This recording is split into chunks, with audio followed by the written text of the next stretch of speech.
All in Time. It was released in January 2016, but it was actually recorded over 2 separate weekly sessions, the first being in 2014 and the second being in 2015. Both sessions we recorded 5 tracks. We went to Longwave Studios in Cardiff to work with Ramesh Dode and Goda on both occasions, which is why you can't really tell that there were 2 separate sessions used on the final album. Working with Ramesh was a great experience. We thoroughly enjoyed it both times. The first time we went there, we were quite new to the whole situation, so it was a bit scary. But second time round, it was very relaxed. We knew exactly what we wanted to do, and we came out with a great result. The album was completely self-funded. We saved a lot of money, but then we also had an EP out first, which helped funds for the second session. So with saving and with selling a few CDs, we managed to fund the whole thing.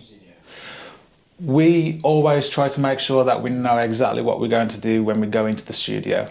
But for the second lot of tracks, we actually booked the studio time before we had written all of the songs. So it was very much, we know when we're going to be in the studio, we know we've got to do this amount of tracks, and we managed to do it. There were still some changes in the studio, but that's natural.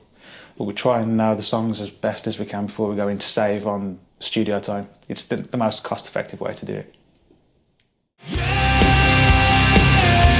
I won't make a sound. Yeah, you turn it around. So when's it gonna stop? Now I'm afraid I'm your disease. I'm trying not to fight because I'm not your enemy. Yeah, I won't make a sound.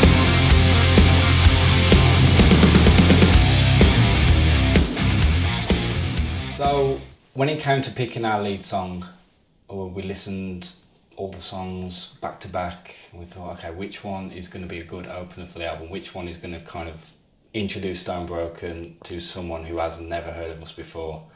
Is going to immediately grab their attention? And it just seemed like Not Your Enemy was the one that... It covers all bases. Yeah, it just covered the bases.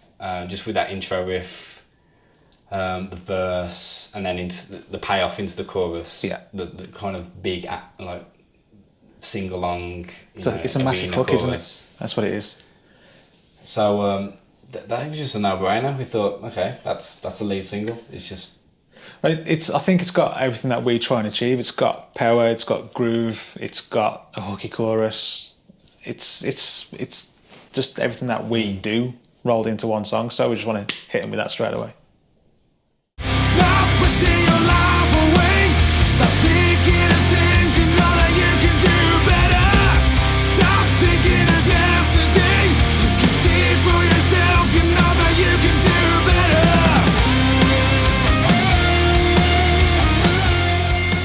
Better was chosen to be second on the album to keep the momentum going, I suppose. But it's actually a track that we've had in Stonebroken for quite a while. It was written in the very early stages of Stonebroken being together, and the message in the song is kind of, you can do things that you want to do. It's almost a note to self. You don't have to worry about, am I going to be able to do this? Can I do that? Do you think it'll work? Because if you don't try, then you don't know. That's kind of the message in the song. We had the riff first. When we wrote the riff, it just seemed like an upbeat riff. So the lyrics kind of complemented the riff in a way. We just thought we wanted something upbeat, we wanted a positive message behind it. That's how it turned into kind of an upbeat, positive song, really. It's come too fast. Don't stop, 'cause it ain't gonna wait for you. Hey, I'm gonna be there. It's gone too fast. This time is gonna take a hold of you. Hey, I'm gonna be there. Oh.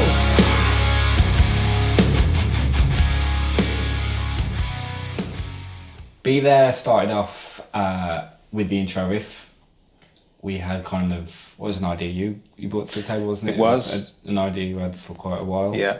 Just as it was like an exercise that you had. It was literally just a little picking exercise that I'd created a long time ago.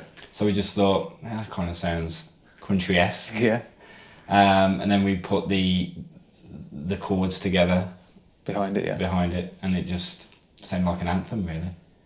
So we kind of got together, thought about what's the lyrical content going to be, and we just thought, well, let's write a song about the good old days of having no worries when you're younger. It's something that I think everyone can relate to. It's a reminiscent song, isn't it? Yeah. It's thinking back to a time when you didn't have care in the world, you were younger, you didn't have the responsibilities of life, really. Yeah. And it's just got that sort of vibe to it anyway. Even if you listen to the riff, although it's a powerful riff, it's still got that very laid back feel to it, hasn't it? Yeah, and it was kind of easy to write as well, because it was just literally listing everything that we used to do when we were younger. You know, sneaking back home after the street lights went out. Yeah. Trying not to get in trouble. You know, just Staying hanging in out bed. Staying in bed. You know. The good old days of having lines. Oh, when we go back, yeah, and how we'd love to go back to them days, but unfortunately, time has to Move on. So. Waiting for the day for things to go my way. Can't you see it's a part of me?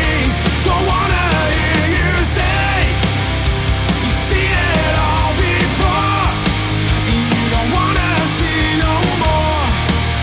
And if you see, then you will believe we have got it all. Let Me Go. That started off as a riff, a guitar riff. It did. I was not present when this guitar riff was written. No, we were waiting for him. I think I was running late to a rehearsal. Practice, a rehearsal. And I remember walking in. I went down the stairs. Oh, you went down the stairs, and I opened the door. I said, "Chris, you've missed it. We've written a song." And he said, "Damn." No, it was literally just I was warming my amp up and tuning my guitar, and I came up with a little riff, and then Chris turns up, comes in, and then tweaks it, and then that's it. The main riff was done. Yeah, and then chorus chords just came together like that, really. Didn't really take much Yeah, I mean, writing of it kind of bit themselves. once you came in, the rest of the song pretty much took no time at all, did it? Musically, anyway. And then the lyrics, I suppose, took a bit longer to do, didn't they? Than some of the other songs. Yeah, it was pretty quick picking the subject matter. We knew what we wanted to write about. Yeah. It was just putting it all together, really, wasn't it? And I suppose it's, thinking about it now, it's kind of a thing that we do, is we sit down and we really do think what we want to try and get across. And I don't know if that's a unique thing, and whether other songwriters will know what they want to write about, or whether they will just see what happens. But I think what we try and do is we try and sit down and we think, okay, this, because we always write music first. Yeah, that's kind of how it's always worked so far. And we kind of think, well, what does this song sound like? What kind of vibe has it got? Is it happy? Is it sad? Is it emotional? And we do really sit down and think, okay, let's map out a story. Because I try not to write things about myself too often. Yeah. But what I try and do is I try and put myself into other people's shoes. And if you can see a situation that's happening elsewhere, then think about what it'd be like to be in that situation.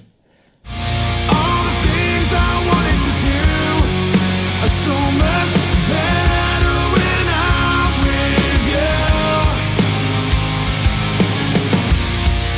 Something inside of me is waiting for something new, so I'll just wait for you.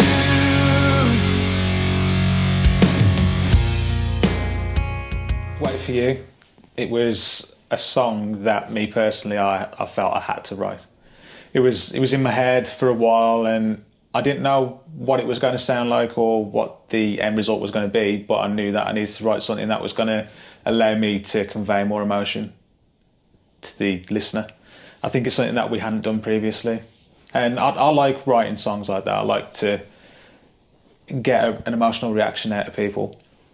And I think because it was so different, I think I had to convince Kieran, please let us do this. Oh, was he again? Was this the one where he was Yeah, against? he was a bit... He wasn't sure sure. whether we should do it.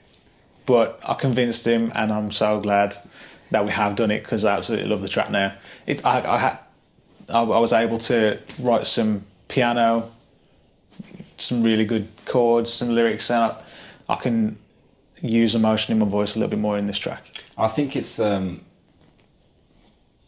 of how we've progressed as well. Like back in the day, if you said we would have put piano on one of our tracks, we would have gone, what? No way. But it just seemed to fit. Yeah. And yeah, it's kind of an evolution. We're kind of branching out into new territory, adding new instruments, going out of our comfort zone a little bit. So I think that was kind of the first one where you thought, let's put a bit of piano on there. I really can't stay. You only come back when the other one's away. No, it's never too late. Everything can change if you're giving me the same. Lead, blind, I will follow. Leave behind, save tomorrow.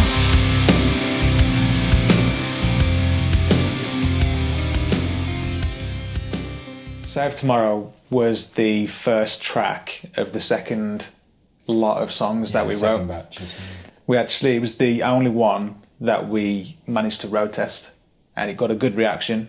And the initial riff and the melody actually came together with this one. I was at work, and as sometimes it happens, I get an idea when I'm least expecting it, so I'll run off to the toilets or somewhere where there's no one else around, and I'd sing it or hum it or whistle it into my phone. And that's how we sometimes write, isn't it? We don't necessarily sit down to write a song. The songs just kind of appear. It seemed like that come together rather quick as well. Yeah. It come together in a few days with the lyrics. It did, we knew yeah. what the subject matter, what was going to make the subject matter into. Yeah. So yeah, it didn't take that long to get it all together. It was pretty easy. I mean, the kind of the storyline behind this one is, and it's turning the cliche on its head, I suppose, in that it's written from a perspective of being someone's bit on the side, rather than someone having a bit on the side and it all being very, raunchy or whatever. This is the opposite. It's the person who is the bit on the side saying, look, why can't I be the person that you're with all the time? Kind of a less glamorous Yeah. version of sex, drugs and rock and roll, really. It is, It's it is, kind of yeah. yeah. And that's what we wanted to do. We want to turn some of these things on its head and look at it from a different way. So that's how lyrically the contents of the song came together. I'm gonna do what I need to survive.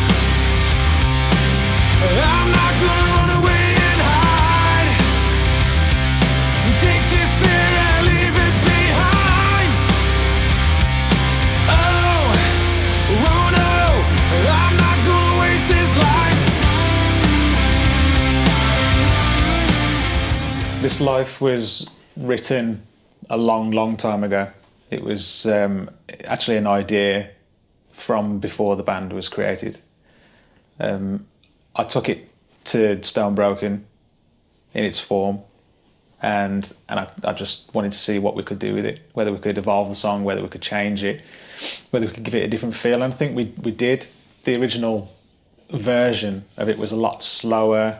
It didn't really have the impact that it has now. I think that's down to having Chris's input and Kieran's input, to be honest. It's a great feel-good.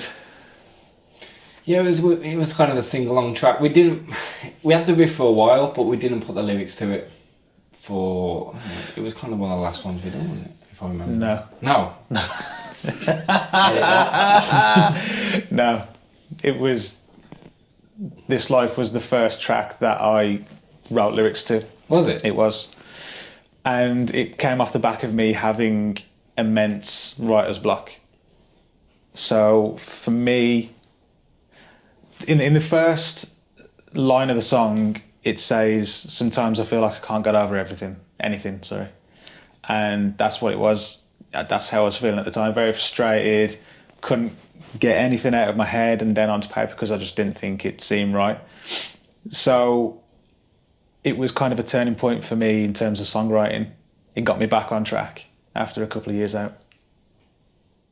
When you left, you took a part of me. I'm not the man I used to be. Would you catch me if I'm falling? If you were there, I will believe. I'll wear my heart upon my sleeve. Would you answer if I'm calling? When you are there. Another Day was an interesting one. We had the name before we wrote the lyrics to it. Normally when we write a song, we write the riff and we give it some weird code name that just we just pull out the air and it just totally doesn't make sense. But Another Day was as I said, we had the title of the song. We just called it Another Day. Yeah, we just called it Another Day. Just due to how the chords were, we said Another Day. And then when it came to writing the lyrics, we actually wrote the lyrics to include the words Another Day. So it's always been Another Day from the very get-go, which is a strange, it is a very strange way. Having the title of the song first before you write the lyrics. Yeah. But that's the only song, I believe, that we've ever done that on. Yeah, it is. Have the title of the song first.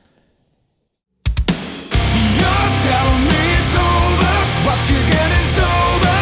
You think it's funny when you hit the ground. You're telling me it's over, crying on my shoulder. Who's gonna catch you when I'm not around? You're telling me it's alright where you're sleeping tonight.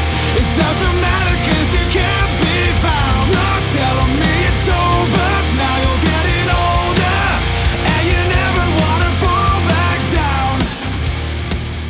We had, in our first lock-up that you didn't really see that much, we had a fan in the corner of the room, and it was one of these that you pull the stalk and it's meant to turn, but it just used to get caught and there was like a tick, like a click, like that.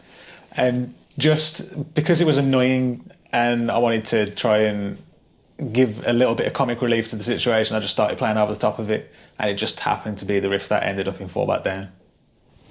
Recording it was interesting as well. Ramesh had a lot of input. He come up with a lot of ideas to thicken out the sound. Yeah. We played it live quite a lot before we actually recorded it, and I used to play octaves underneath the chorus, and Ramesh was like, they're good, but it doesn't really complement the chorus that well. So he said, why don't you try this idea? And he came up with that arpeggiated picking line. He said that when we got to the studio after sending him the demos, that since he listened to the demo, he'd had these notes in his head, and can we just try them? And they sounded great, didn't they? Yeah. So he kind of he felt part of the band then. He was writing with us. Yeah. Really got his guitar out and was experimenting with ideas, and so that was kind of a good. It was a really great experience. I mean, because we write all of our own songs in their entirety, it's good sometimes to have a little bit of musical input from elsewhere. And I think it's the first time we've ever had someone outside the band really have an input in one of the songs, which was kind of takes you back at first, but then you think, oh, okay, this is actually pretty cool. Yeah.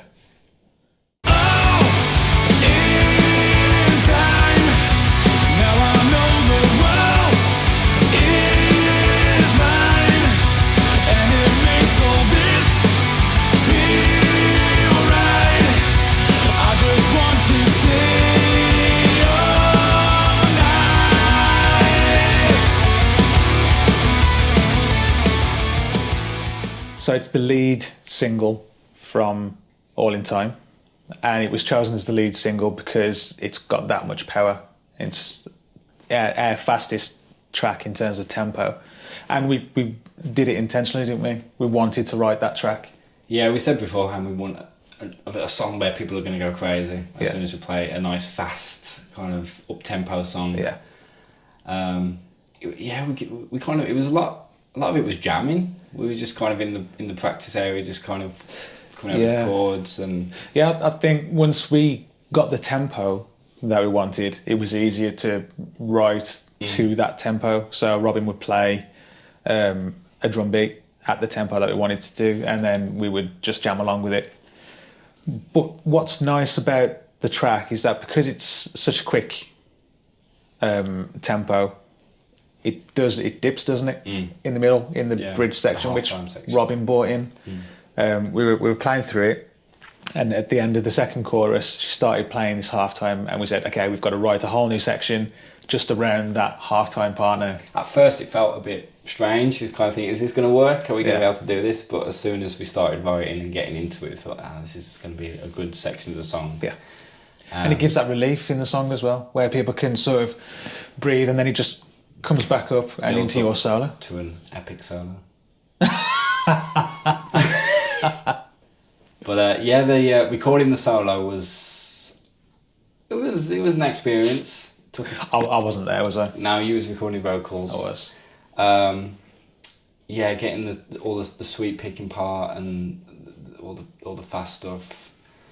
Getting all the notes to sing right. Sometimes you'll think you've done a good take, then you'll listen to it back and think, oh, that note didn't. A bit of a buzz on that note. And do it again. You know. So. How many takes was it? I'll say about six or seven. That's not bad. 6 or 7 takes. That's not bad. I think it was more than that. It probably was, but I'm going to say we'll, 6 or 7 on the anyway. record, we'll say 6 or 7. 6 or 700.